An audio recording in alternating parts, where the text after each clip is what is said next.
Gabby Randall. My name is Guy Cooper. I'm a candidate this year for mayor for Haverhill. I'm Mary Gomez. I'm a young adult at UTEC. So first question we have is, why are you running for mayor and what is your vision for Haverhill?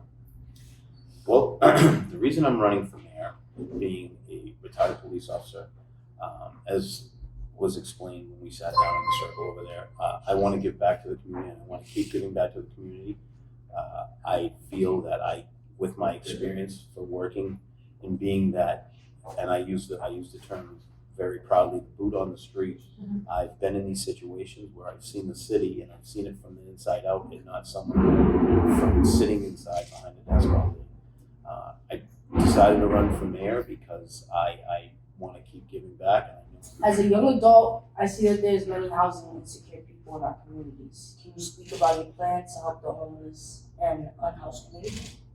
So that's actually a good question, because on my part of my campaign run is, and being a retired police officer who was working with the homeless and working with a lot, and Haverhill's got a lot of homeless here. I would like to work with local organizations. I don't know if any of you are familiar with Pat Dennehy, who runs a drop-in shelter.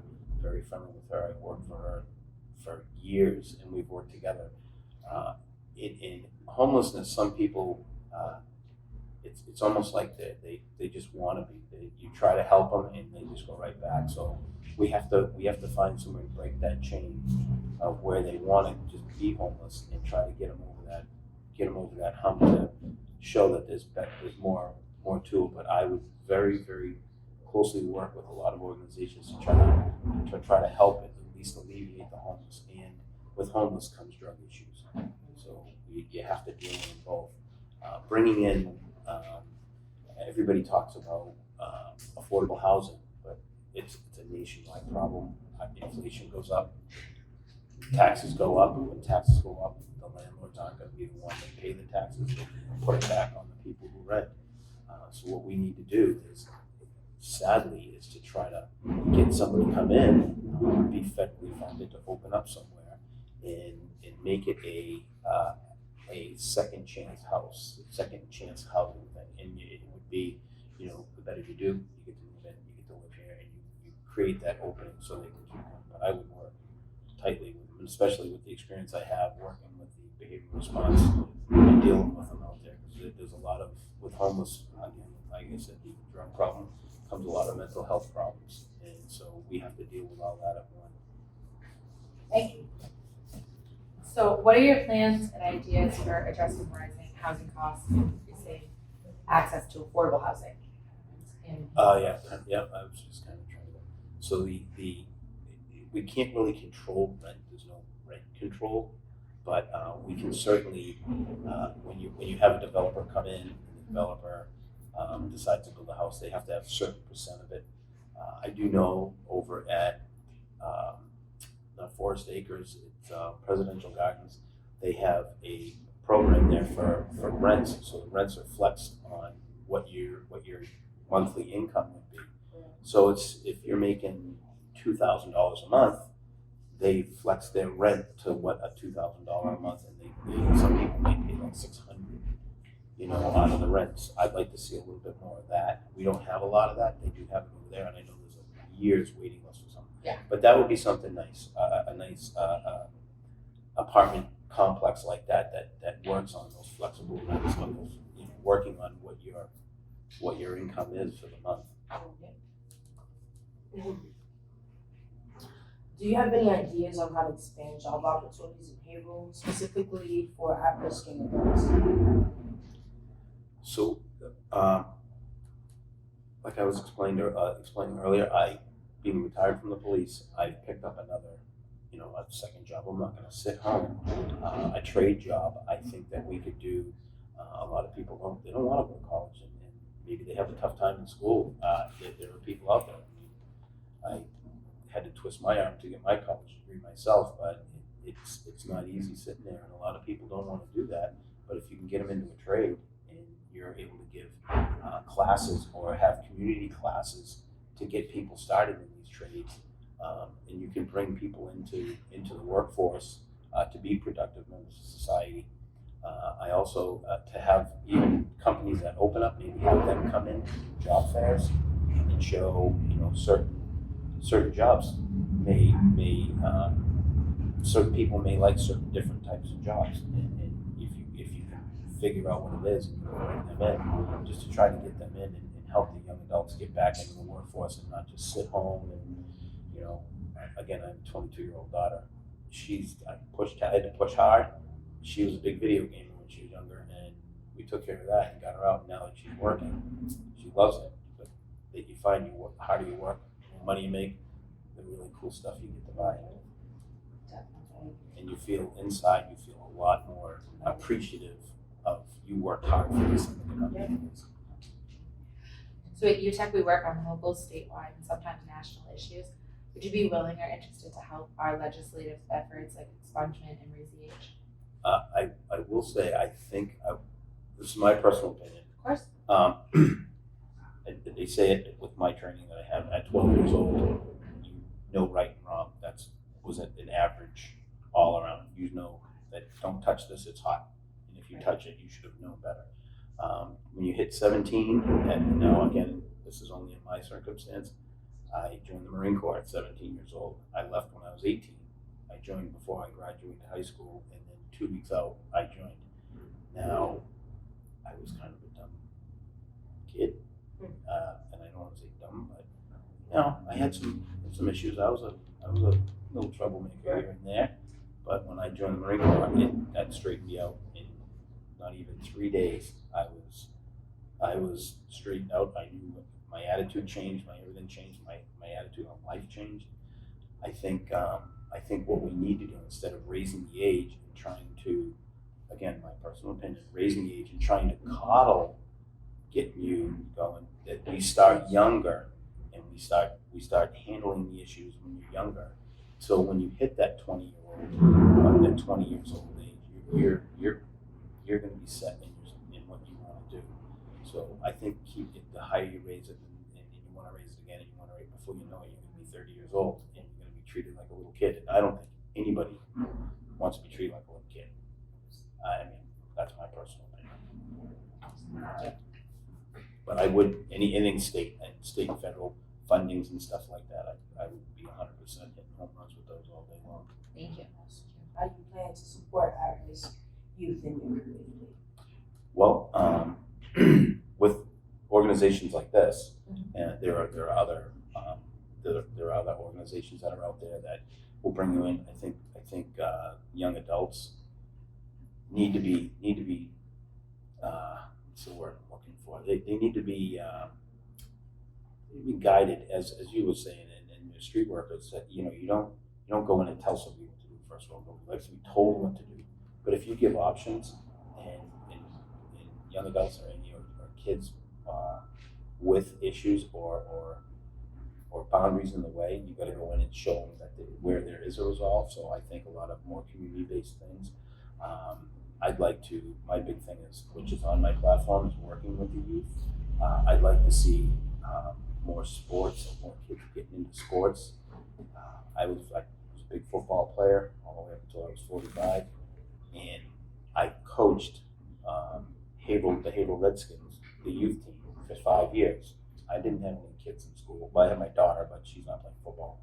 And I coached it. I did it on my own time because I would take these kids that had issues. I mean, 7th graders, 6th graders, a tough age right there, 7th and 8th.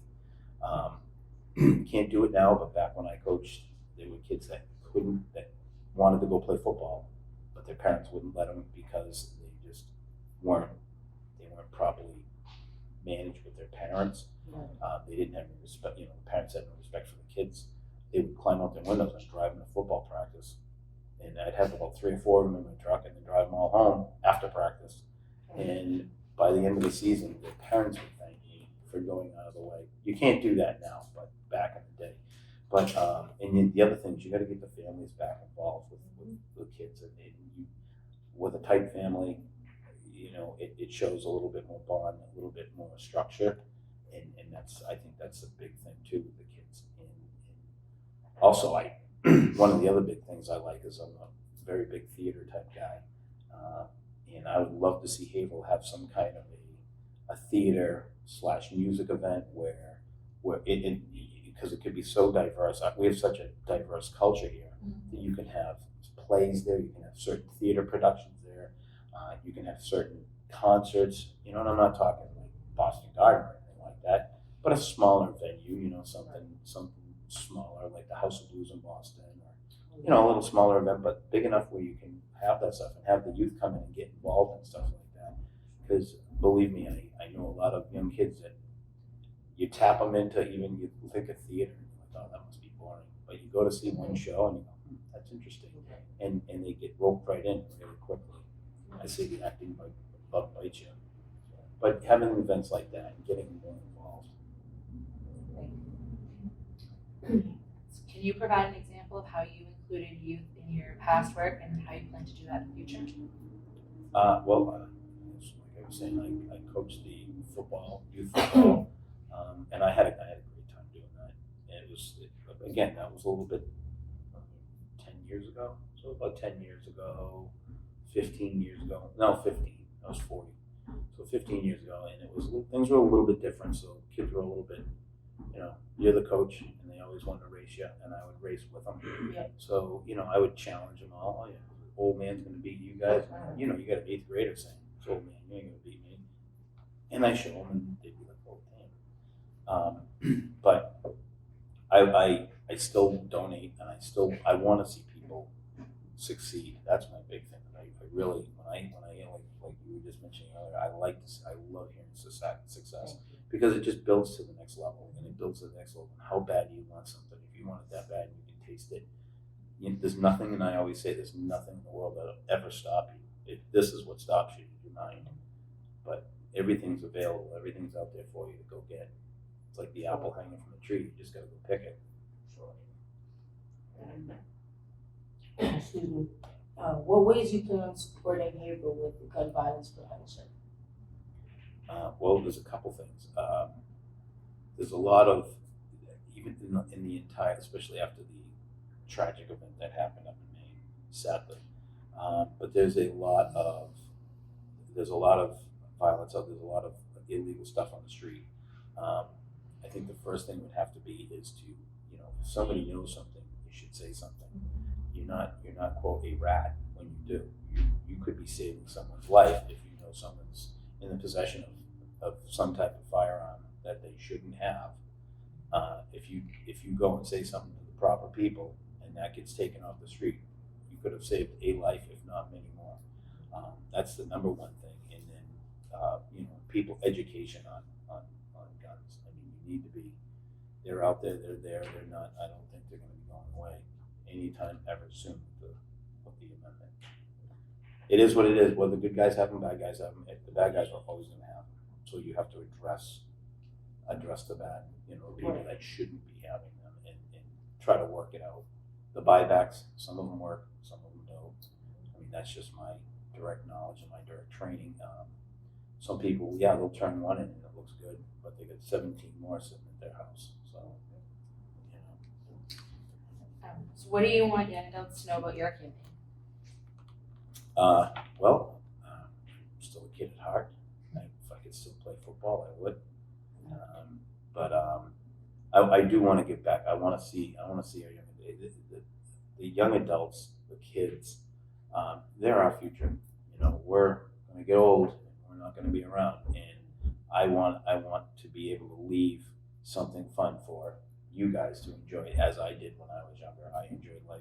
I had a great time, and I hate to see the young adults.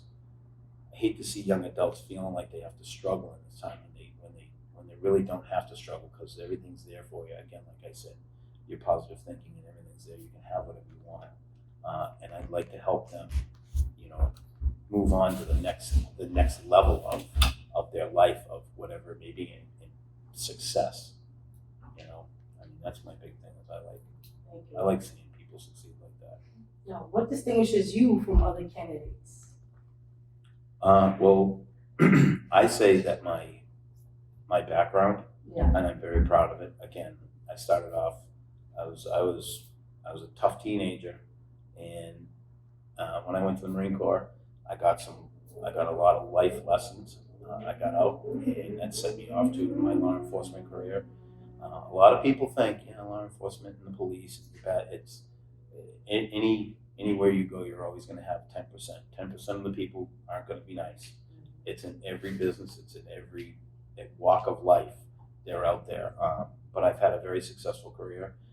I've dealt with a lot. I've had a lot of training. I've had a lot of on the ground training. Been in people's houses for good reasons. Been in people's houses for bad reasons. My life experiences, my education in college, when I went to college, actually full time. When I was working full time as a police officer, I went at night. Just educate myself. I've sat on the board for the police relief for 19 years. I've sat on the union for 5 years prior to retiring.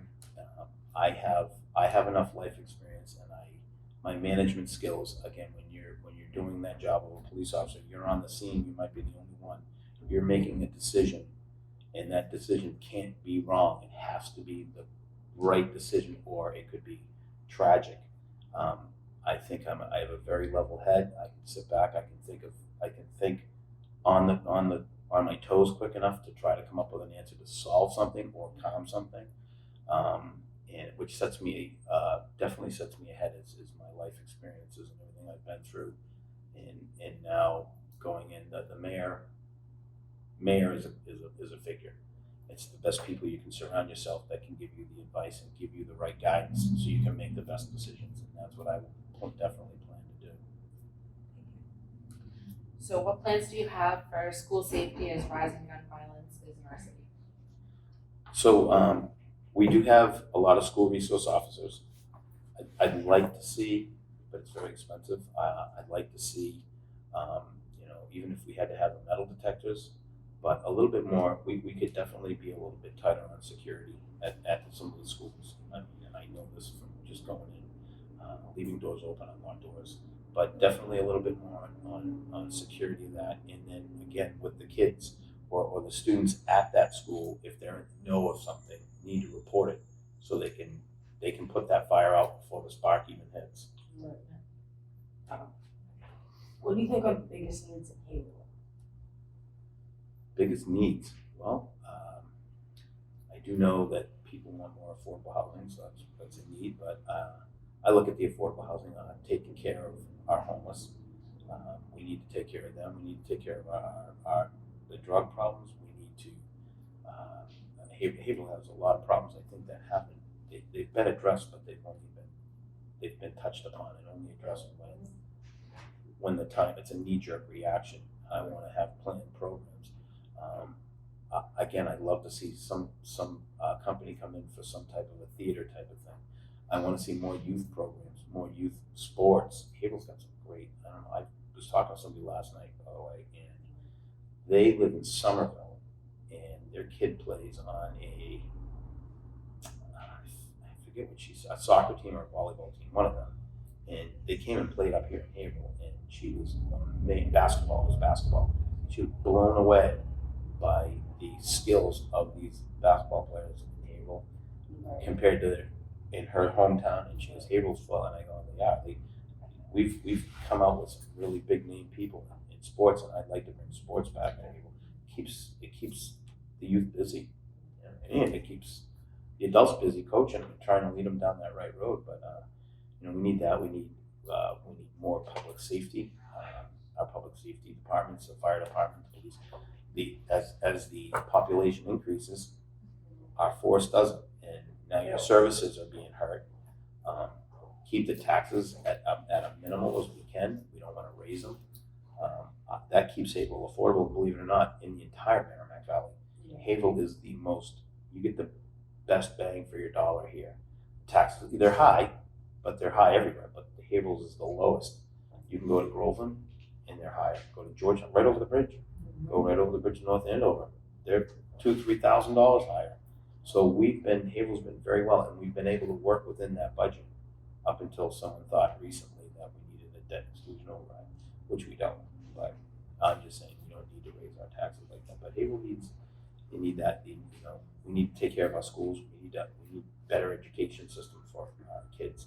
We gotta support the teachers, we gotta support the students, and then we gotta get that, whether it be the dropout rate or the absentee rate, we gotta get it back up again and make school fun where kids wanna go and young adults wanna go to learn more.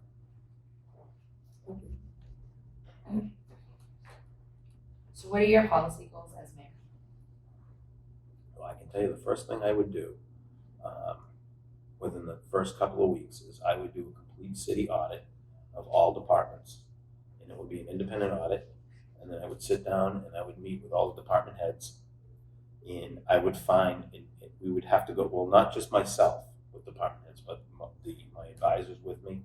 And we'd go through every individual department budget and find some wasted money that's not being spent properly or wasted on something or double. We just keep spending, on the same thing, and how come we're patching this stuff up? And we should just fix it so we can save some money to get back to the city, so we can make the improvements on our schools, and we can make the improvements on our public safety and our wastewater, our sewer systems. But that's like my number one priority would be that, and to make sure that our teachers, at least try to get a living wage, start working on that. But that's my number one priority. What do you think are skills you possess that would make you a qualified mayor? What other skills? Our skills, like any skills. Well, like I said, my training in, again, just being in the service, the sheriff's department, the police department, you're in and people don't really look at it like that, but you're in a management position at that point where you're directing people what they need, what you need them to do, or trying to persuade them to do something. So every time you're at a call, you're always the manager. And I hate to use the term manager because we're all equal.